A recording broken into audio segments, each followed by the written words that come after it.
నమస్కారం ETV news కు స్వాగతం ముందుగా ముఖ్యాంశాలు బ్రిటిష్ ప్రధానితో మోదీ ద్వైపాక్షిక చర్చలు రక్షణ ఆర్థిక రంగాల్లో సహకారంపై చర్చ పౌర అణు ఒప్పందంపై ఇరు దేశాల సంతకాలు భద్రతా మండలిలో భారత్ సభ్యత్వానికి బ్రిటన్ మద్దతు మేక్ ఇన్ ఇండియాకు తగిన సహకారం అందిస్తామని డేవిడ్ కామెరూన్ హామీ ప్రత్యేక హోదా కోసం అవసరమైతే పోరాటం చేస్తానన్న పవన్ హామీలు నిలబెట్టుకోకుంటే భాజపా దెబ్బతింటుందన్న జనసేన అధ్యక్షుడు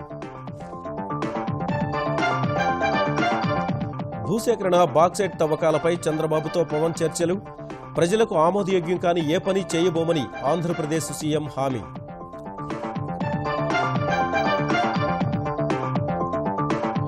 నెల్లూరు చిత్తూరు జిల్లాలో కొనసాగుతున్న వరద కష్టాలు పలుచోట్ల చెరువులు జలాశయాలకు గండి తమిళనాట 43కు చేరిన మృతుల సంఖ్య తెలంగాణలో వడివడిగా పోలీస్ ఉద్యోగాల భర్తీ ప్రక్రియ 2904 ఖాళీల భర్తీకి ఆర్థిక శాఖ అనుమతి త్వరలో వెలువడనున్న నోటిఫికేషన్ టిప్పు సుల్తాన్ జయంతి వేడుకలపై ఆగని నిరసన రేపు కర్ణాటక బంద్కు పిలుపునిచ్చిన వీహెచ్పీ గిరీష్ కర్నాడ్ భాజపా ఎంపీలకు బెదిరింపులు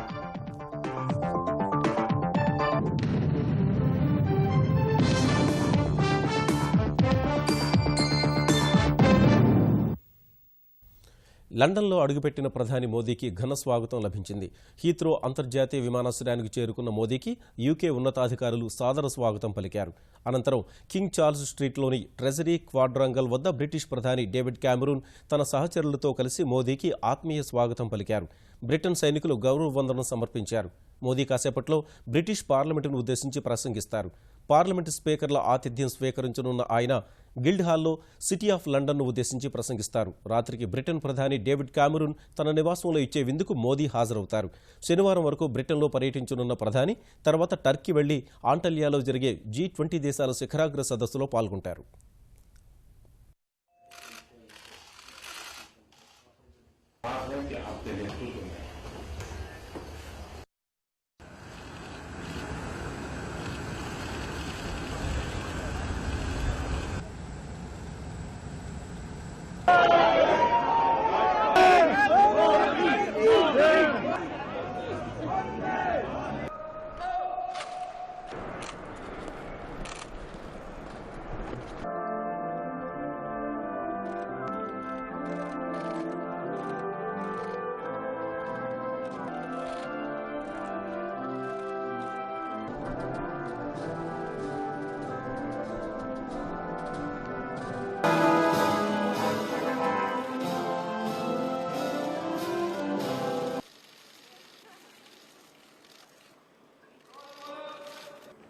We want our companies to truly make in India, and that's why we're reinvigorating our forum of business leaders who we'll see tomorrow.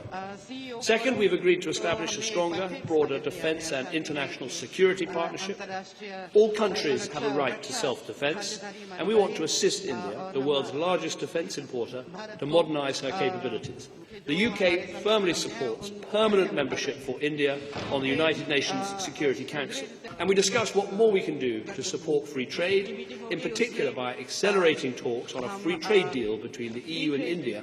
आज हमने सिविल न्यूक्लियर एग्रीमेंट पर हस्ताक्षर किए हैं ये हमारे आपसी विश्वास का प्रतीक है और हमने क्लाइमेट चेंज का सामना करने के लिए हमारे दृढ़ संकल्प का परिचय भी दिया है इकोनॉमिक पार्टनरशिप हमारे संबंधों का एक अहम और मजबूत स्तंभ है मेरा विश्वास है कि ये संबंध आने वाले समय में बड़ी तेजी से आगे बढ़ेंगे क्योंकि भारत में अपार संभावनाएं हैं और ब्रिटेन में आर्थिक क्षमता और सामर्थ्य है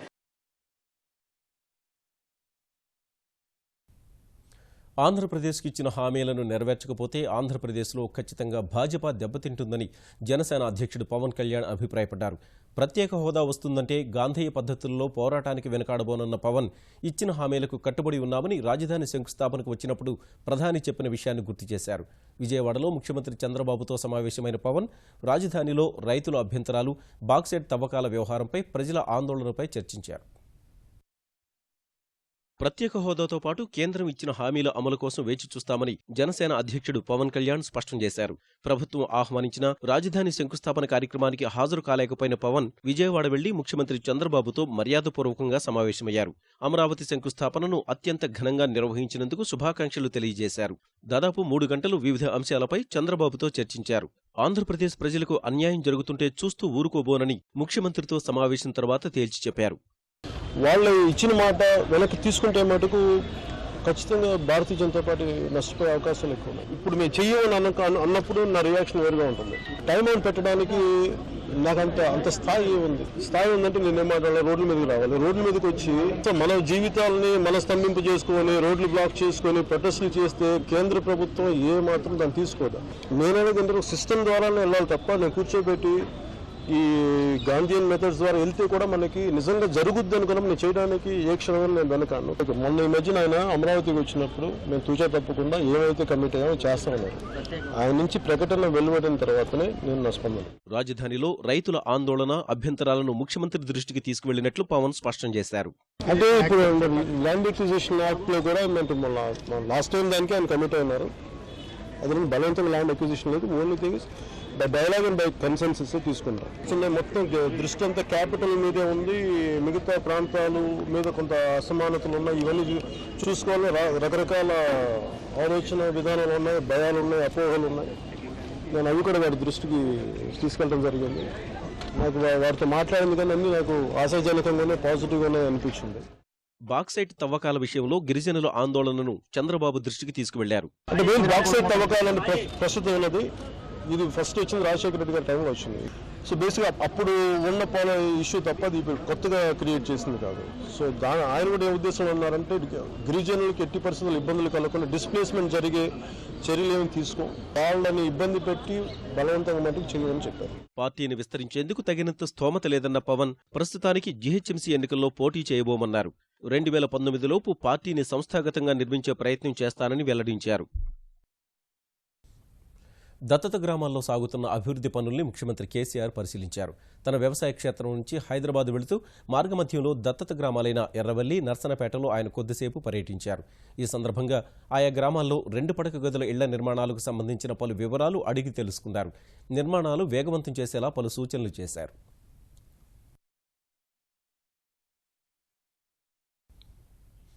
భారీ వర్షాలకు చిత్తూరు, నెల్లూరు జిల్లాలో పలు జలాశయాలు నిండిపోగా కొన్ని చోట్ల వరద ఉధృతికి చెరువులకు గండ్లు పడుతున్నాయి. పలు గ్రామాలు జలమయమయ్యాయి. నెల్లూరు జిల్లాలో జాతీయ రహదారిపై నిర్మించిన అడ్డుకట్ట వల్ల వాసిలి, కోలగట్ల గ్రామాల్లో వరద నీరు చేరింది. ముంపు నివారించేందుకు అధికారులు, గ్రామస్తులు కలిసి జాతీయ రహదారికి గండి కొట్టారు. వాహనాలను దారి మళ్లించారు. చిత్తూరు జిల్లా సదాశివసాగర్, కాళంగి, మల్లెమడుగు జలాశయాలు నిండడంతో గేట్లు ఎత్తి కిందికి నీరు వదులుతున్నారు. కలికిరి మండలం నీలకుర్తిలోని బోధా ప్రాజెక్టుకు గండిపడింది. తిరుపతిలో కురుస్తున్న వర్షాలకు వీధులు జలమయమయ్యాయి. వర్షాల కారణంగా చిత్తూరు జిల్లాలో 7 చనిపోయారని, 128 ఇళ్లు పూర్తిగా, 517 ఇళ్లు పాక్షికంగా దెబ్బతిన్నాయని డీఆర్ఓ తెలిపారు. 423 హెక్టార్లలో పంటకు నష్టం జరిగిందని, 88 విద్యుత్ స్తంభాలు నేలకు కూలాయని వెల్లడించారు.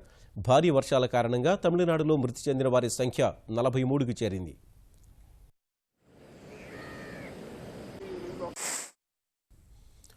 భాజపాలో తిరుగుబాటు చెలరేగినట్లు వస్తున్న వార్తలు నిజం కాదని కేంద్ర పట్టణాభివృద్ధి శాఖ మంత్రి వెంకయ్య నాయుడు స్పష్టం చేశారు. పట్టణ రవాణా ప్రణాళికపై రచించిన ఒక పుస్తకాన్ని ఢిల్లీలో ఆయన ఆవిష్కరించారు. ట్రాఫిక్ సమస్యల నివారణకు దేశవ్యాప్తంగా నూతన రవాణా విధానానికి రూపకల్పన చేయనున్నట్లు వెంకయ్య తెలిపారు. బీహార్ ఎన్నికల ఓటమి కారణాలపై విశ్లేషణ జరుపుతామని వెల్లడించారు. గెలుపోటములు ఏ రాజకీయ పార్టీకైనా సహజమేనన్న ఆయన తనతో పాటు అడ్వాణీ అధ్యక్షులుగా ఉన్న సమయంలో భాజపా ఓడిపోయిందని గుర్తు చేశారు. ఓడము జరుగుతూ ఉంటుంది. దీని అనుభవం అందరికీ కూడా తెలుసు. మేము 2004లో ప్రభుత్వంలో ఉండి ఓడిపోయాం. నేను అధ్యక్షుడిగా కూడా ఉన్నప్పుడు వాజ్పేయి గారు ప్రధానమంత్రిగా ఉన్నారు. 2009లో శ్రీ అద్వానీ గారి నాయకత్వాన్ని మేము ఎన్నికల్లో పోటీ చేశాం, గెలుపొందలేకపోయాం. కర్ణాటకలో టిప్పు సుల్తాన్ జయంతి ఉత్సవాలపై వివాదం చెలరేగిన నేపథ్యంలో జ్ఞానపీఠ్ అవార్డు గ్రహీత గిరీష్ కర్నాడ్తో పాటు భాజపా ఎంపీ ప్రతాప్ సింహకు సామాజిక మాధ్యమాల్లో బెదిరింపులొచ్చాయి. ఈ మేరకు వారు పోలీసులకు ఫిర్యాదు చేశారు. బెంగళూరు అంతర్జాతీయ విమానాశ్రయానికి నగర నిర్మాత కెంపెగౌడ బదులు టిప్పు సుల్తాన్ పేరు పెట్టి ఉండాల్సిందన్న కర్నాడ్ వ్యాఖ్యలు కలకలం రేపాయి.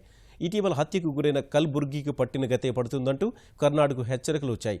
పోలీసులు కర్నాడ్ నివాసం వద్ద గట్టి భద్రతా ఏర్పాట్లు చేశారు. తనను చంపుతానంటూ బెదిరింపులు వచ్చాయని మైసూరు కొడగు భాజపా ఎంపీ ప్రతాప్ సింహ పోలీసులకు ఫిర్యాదు చేశారు. మరోవైపు టిప్పు సుల్తాన్ జయంతి ఉత్సవాల సందర్భంగా ఘర్షణ చెలరేగి 2 మృతి చెందడంపై భాజపా మండిపడింది. శాంతి భద్రతలు పరిరక్షించలేకపోయిన ముఖ్యమంత్రి సిద్ధరామయ్య రాజీనామా చేయాలని డిమాండ్ చేసింది. కర్ణాటక సర్కారు వైఖరికి నిరసనగా వీహెచ్పీ రేపు బంద్కు పిలుపునిచ్చింది. తెలంగాణ పోలీసు శాఖలో ఖాళీ పోస్టుల భర్తీకి రంగం సిద్ధమైంది. ముఖ్యమంత్రి కేసీఆర్ తీసుకున్న నిర్ణయానికి అనుగుణంగా ఖాళీల భర్తీకి ఆర్థిక శాఖ అనుమతినిచ్చింది. పోలీసు శాఖలోని వివిధ విభాగాలకు సంబంధించి 7,450 పోస్టుల భర్తీకి ముఖ్యమంత్రి ఆమోదం తెలపగా మొదటి దశలో 2,904 ఖాళీల భర్తీకి తెలంగాణ ఆర్థిక శాఖ అనుమతించింది. సిబ్బంది అవసరాలు, ఆర్థిక పరిస్థితులను దృష్టిలో పెట్టుకుని అనుమతులు మంజూరు చేసిన ఆర్థిక శాఖ ఖాళీలు భర్తీ చేసేందుకు రాష్ట్ర స్థాయి పోలీసు నియామక సంస్థ చైర్మన్కు అనుమతులిచ్చింది. తాజా ఖాళీల్లో 193 ఎస్ఐ పోస్టులు, 2,711 కానిస్టేబుల్ పోస్టులు ఉన్నాయి. ఇందులో ప్రత్యేక పోలీస్ కానిస్టేబుల్ పోస్టులు 2,379, కమ్యూనికేషన్ కానిస్టేబుల్ పోస్టులు 332 ఉన్నాయి. ఆర్ఎస్ఐ పోస్టులు 90, సివిల్ ఎస్ఐ పోస్టులు 101, సిపిఎల్ ఎస్ఐ పోస్టులు 2 ఉన్నాయి. తెలంగాణ ఆర్థిక శాఖ అనుమతి లభించడంతో త్వరలోనే నోటిఫికేషన్ వెలువడనుంది. వరంగల్ పార్లమెంటు ఉప ఎన్నికల ప్రచారంలో మంత్రులు, తెరాస నాయకులకు కొన్ని చోట్ల నిరసనలు వ్యక్తమవుతున్నాయి. రేగుండ మండలంలో ప్రచారం చేస్తున్న తెలంగాణ వ్యవసాయ శాఖ మంత్రి పోచారం శ్రీనివాసరెడ్డిని స్థానిక మహిళలు నిలదీశారు. స్థానిక సమస్యలపై ఏకరువు పెట్టారు. ఆ సమస్యలు గత నాయకుల నిర్వాకమన్న మంత్రి తాము ప్రజల సంక్షేమం కోసం చేపట్టిన కార్యక్రమాలను వివరించారు. ముసలి వారికి, భర్త పోగొట్టుకున్న వారికి 200 రూపాయలు పెన్షన్ ఇస్తుంటే సరిపోదు. తెలంగాణ వచ్చినాక, మన ప్రభుత్వం వచ్చినాక ఆ 200 రూపాయల పెన్షన్ ని 1000 రూపాయలు పెంచుతామన్నాం. ఇలా బాధ్యత ఒక్కొక్కరికి 1000 రూపాయలు కూడా ఇస్తున్నామని చెప్పేసి కూడా మీకు అందరికి తెలియపరుస్తాం. వికలాంగులకి 500 పెన్షన్ ఇచ్చేవారు, దాన్ని 1500 పెంచుతామన్నాం. బాధ్యత వల్ల 1500 ఇస్తున్నాం. వరంగల్ ఉప ఎన్నిక తెరాసకు ముచ్చెమటలు పట్టిస్తోందని భారతీయ జనతా పార్టీ తెలంగాణ శాసనసభాపక్ష నేత లక్ష్మణ్ వ్యాఖ్యానించారు. ప్రభుత్వ పనితీరుపై గ్రామాల్లో ప్రజలు తిరగబడడమే ఇందుకు నిదర్శనమన్నారు. ప్రచారంలో మంత్రుల్ని నిలదీస్తే తప్పుడు కేసులు పెట్టి జైలుకు పంపుతున్నారని ఆరోపించారు. ప్రశ్నించే వాళ్ళను, నిలదీసే వాళ్ళను అణిచివేస్తే రేపు 31వ తేదీ నాడు మొత్తం రైతాంగమే కాదు, విద్యార్థులు, యువకులు, దళితులు, నిరుద్యోగులు అందరూ కూడా తమ ఓటు ద్వారా టీఆర్ఎస్ పార్టీకి వ్యతిరేకంగా వేసి బీజేపీకి అనుకూలంగా ఓటు వేసి మీ నిరసన వ్యక్తం చేయాల్సిందిగా నేను విజ్ఞప్తి చేస్తా ఉన్నాను. వ్యవసాయ మార్కెట్ యార్డుల్లో దళారీల దోపిడీని అరికట్టేందుకు తగిన చర్యలు తీసుకుంటామని ఆంధ్రప్రదేశ్ వ్యవసాయ శాఖ మంత్రి ప్రత్తిపాటి పుల్లారావు వెల్లడించారు. చిత్తూరు జిల్లా మదనపల్లి మార్కెట్ యార్డు పరిశీలించిన ఆయన రైతులు ఎదుర్కొంటున్న సమస్యలపై ఆరా తీశారు. రబీలో సాగు విస్తీర్ణం పెంచేందుకు వీలుగా రైతులకు అన్ని సదుపాయాలు కల్పించాలని ఆదేశించారు. రైతుల్ని దోపిడీకి గురి చేస్తున్న జాక్పాట్ వ్యవస్థను తొలగిస్తామని మంత్రి ప్రత్తిపాటి హామీ ఇచ్చారు. కమిషన్ ఏజెంట్స్ ఎవరైతే ఉన్నారో 10% అనేటువంటిది చాలా ఎక్కువ. జాక్పాట్ సిస్టమ్ ఉండడానికి వీలు లేదు. అందుకనే రైతులు కూడా అక్కడే గ్రేడ్ చేసుకొని క్వాలిటీ తెచ్చుకోండి. జాక్పాట్ సిస్టమ్ తీసేస్తే రైతులకు ఎక్కువ లాభం చేకూరేటువంటి అవకాశం ఉంది. ద్విచక్ర వాహనదారులు శిరస్త్రాణం తప్పనిసరిగా ధరించాలన్న నిబంధన నేటి నుంచి ఆంధ్రప్రదేశ్లో అమల్లోకి వచ్చింది. ఇప్పటికే హెల్మెట్ ఆవశ్యకతపై అవగాహన కల్పించిన పోలీసులు అన్ని జిల్లాలు, పట్టణాల్లోని ముఖ్య కూడళ్లలో విస్తృత తనిఖీలు నిర్వహించారు. శిరస్త్రాణం పెట్టుకోని వారికి 100 రూపాయల చొప్పున జరిమానా విధించారు. రెండోసారి హెల్మెట్ పెట్టుకోకుంటే వాహనం స్వాధీనం చేసుకుంటామని, మూడోసారి పునరావృతం చేస్తే డ్రైవింగ్ లైసెన్స్ రద్దు చేస్తామని హెచ్చరించారు. విజయనగరంలో హెల్మెట్ ధరించని చోదకులకు జరిమానా విధించిన పోలీసులు శిరస్త్రాణం పెట్టుకున్న వారికి చాక్లెట్ ఇచ్చి అభినందించారు. చిత్తూరులో జరిమానాల ద్వారా 10,000 రూపాయలు వసూలు చేశారు. ప్రజల రక్షణ కోసమే శిరస్త్రాణం తప్పనిసరి చేశామని అర్థం చేసుకుని సహకరించాలని ఆంధ్రప్రదేశ్ రవాణా శాఖ మంత్రి సిద్ధా రాఘవరావు ప్రజలకు విజ్ఞప్తి చేశారు. కాపాడుకోవడానికి బాగుంటుంది కాబట్టి ఈ రాష్ట్ర ప్రజానీకానికి అందరూ కూడా మీ ద్వారా నేను కోరుతున్నాను. ఐఎస్ఐ సంబంధించిన మంచి హెల్మెట్స్ వాడండి, మీ ప్రాణాలను కాపాడుకోండి. భవిష్యత్తులో మీ రక్షణ కోసమే ఈ రాష్ట్ర ప్రభుత్వం దీన్ని టేకప్ చేయడం తప్ప రెండో ఉద్దేశం లేదు. నీటిపారుదల ప్రాజెక్టుల నిర్మాణానికి అత్యధిక ప్రాధాన్యం ఇస్తున్నట్లు తెలంగాణ రహదారులు, భవనాల శాఖ మంత్రి తుమ్మల నాగేశ్వరరావు వెల్లడించారు. ఇందుకోసం బడ్జెట్లో 25,000 కోట్ల అదనపు నిధులు కేటాయిస్తున్నట్లు తెలిపారు. మహబూబ్ నగర్ జిల్లాలో జరిగిన పలు అభివృద్ధి కార్యక్రమాల్లో పాల్గొన్న ఆయన గోదావరి తరహాలోనే కృష్ణా పుష్కరాలను విజయవంతంగా నిర్వహిస్తామన్నారు. ప్రాజెక్టుల నిర్మాణానికి భూసేకరణకు అడ్డంకులు రాకుండా ఇటీవల తీసుకువచ్చిన కొత్త విధానాన్ని తెలంగాణ అంతటా అమలు చేయనున్నట్లు స్పష్టం చేశారు. సపరేట్ బడ్జెట్ 25,000 కోట్ల రూపాయలు ఇరిగేషన్కే పెడుతున్నాం. మళ్ళీ ఆ ఫైలు ఎట్టి పరిస్థితుల్లో ఫైనాన్స్కి వెళ్ళే పరిస్థితి లేకుండా అయినట్లుగానే నేరుగా ఇరిగేషన్ శాఖ ఇచ్చేటట్టుగా ముఖ్యమంత్రి గారు రూపకల్పన చేశారు. కాబట్టి గతంలో భూసేకరణే పెద్ద తలనొప్పిగా ఉండేది. అది ముఖ్యమంత్రి గారి యొక్క న్యూ పాలసీ వల్ల అడ్డంకులు తొలగిపోయినాయి. భూములు ఇచ్చిన వాళ్ళు కూడా సంతోషంగా ముందుకెళ్లే పరిస్థితి వచ్చింది. కాబట్టి భూసేకరణని రాష్ట్ర వ్యాప్తంగా ప్రవేశపెడుతున్నాం. పట్టిసీమ నుంచి కృష్ణానదికి వస్తున్న నీటిని రైతుల ప్రయోజనం కోసం అధికారులు ఎక్కడికక్కడ మళ్లించే ఏర్పాట్లు చేస్తున్నారు. పట్టిసీమ ద్వారా ప్రకాశం బ్యారేజీకి వస్తున్న గోదావరి నీటిని నూజివీడు మండలం సీతారాంపురం వద్ద మోటార్ల ద్వారా రామిలేరులోకి మళ్లించారు. రామిలేరు నుంచి ఆ నీరు ఏలూరు కాలువకు వెళుతోంది. ఏలూరు కాలువ కింద సాగవుతున్న డెల్టా భూములకు ఈ నీటిని అందించి ఎండుతున్న పంటలకు జీవం పోస్తున్నారు. పట్టిసీమ నీరు తమకు ఉపయోగపడుతున్నందుకు రైతులు సంతోషం వ్యక్తం చేస్తున్నారు. 3 తుఫాన్లు వచ్చినాయంటే 3 తుఫాన్లు కూడా చిరుగు పడకుండా వెళ్ళిపోయిందండి. పట్టుకొచ్చినా కూడా ఒడ్లు ఏం లేకుండా కొన్ని చచ్చిపోతున్నాయి. ఇప్పుడు ఇవాళ రోజున ఆ నీళ్లు రాబట్టి వాళ్ళు మాకు మంచిలు చేరుకోవడం నీళ్లు వెళ్తున్నాయి. పొలాలు కూడా కొన్ని నీళ్లు రైతులు తీసుకున్నారు. 20 ఎకరాల రైతు కౌలు రైతులండి నేను. మరి ఇవి ఇప్పుడు మేము తోడుకునే నీళ్ళన్నీ కూడా పట్టిసీమ నీళ్లే మరి మేము తోడుకుంటున్నాము. ఎంతో ఆనందంగా ఉంది. బందరు నౌకాశ్రయ భూసేకరణ అంశం కృష్ణా జిల్లా మచిలీపట్నం మండలం పోట్లపాలెంలో ఉద్రిక్తతకు దారితీసింది. భూసేకరణ నోటిఫికేషన్ రద్దు చేయాలని పోట్లపాలెం గ్రామస్తులు మీ ఇంటికి మీ భూమి కార్యక్రమాన్ని అడ్డుకున్నారు. అధికారులు సమావేశం నిర్వహించేందుకు ప్రయత్నించడంతో ఆగ్రహించిన గ్రామస్తులు టెంట్లు లాగివేశారు, కుర్చీలు విసిరివేశారు. మరికొందరు ఆందోళనకారులు కుర్చీలకు నిప్పు పెట్టి అధికారులకు వ్యతిరేకంగా నినాదాలు చేశారు. తమ ఆందోళనను పట్టించుకోకుండా భూసేకరణ చర్యలు చేపట్టడం సరికాదని రైతులు ఆందోళన నిర్వహించారు.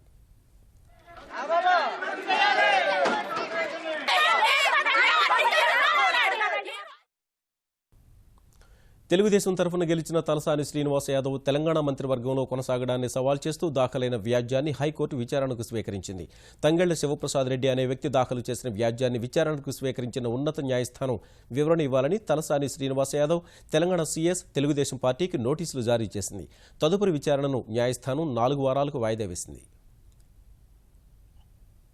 బ్రిటిష్ పార్లమెంటును ఉద్దేశించి ప్రధాని నరేంద్ర మోదీ ప్రసంగిస్తున్నారు. ప్రత్యక్ష ప్రసారం ద్వారా చూద్దాం. Of Indian origin are evenly balanced between the treasury and the opposition benches. So I also extend my good wishes to the Labour.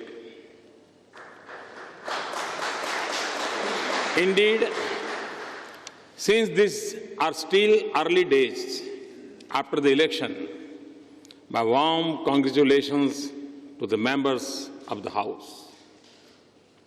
And greetings to the eminent leaders of Britain and great friends of India present here today.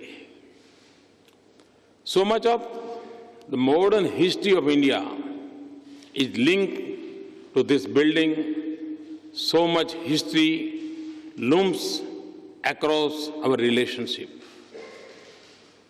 There are others who have spoken forcefully on the dates and dues of history. I will only say that many freedom fighters of India found their calling in the institutions of Britain. And many makers of modern India, including several of my distinguished predecessors, from Jawaharlal Nehru to Dr. Manmohan Singh, passed through their doors. There are many things on which it is hard to tell anymore if they are British or Indian. The Jaguar of the Scotland Yard, for example, the Brookbond tea, or my friend late Lord Ghulam Noon's curry. And our strongest debates are whether the Lord's pitch swings unfairly or the wicket at Eden Garden cracks too early. And we love the Bhangra rap from London just as you like the English novel from India. On the way to this event, Prime Minister Cameron and I paid homage to Mahatma Gandhi outside the Parliament. I was reminded of a question I was asked on a tour abroad. How is it that the statue of Gandhi stands outside the British Parliament? To that question, my answer is, the British are wise enough to recognize his greatness. Indians are generous enough to share him. We are both fortunate enough to have been touched by his life and mission. And we are both smart enough to use the strengths of our connected histories to power the future of our relationship. ETV news సమాప్తం. నమస్కారం.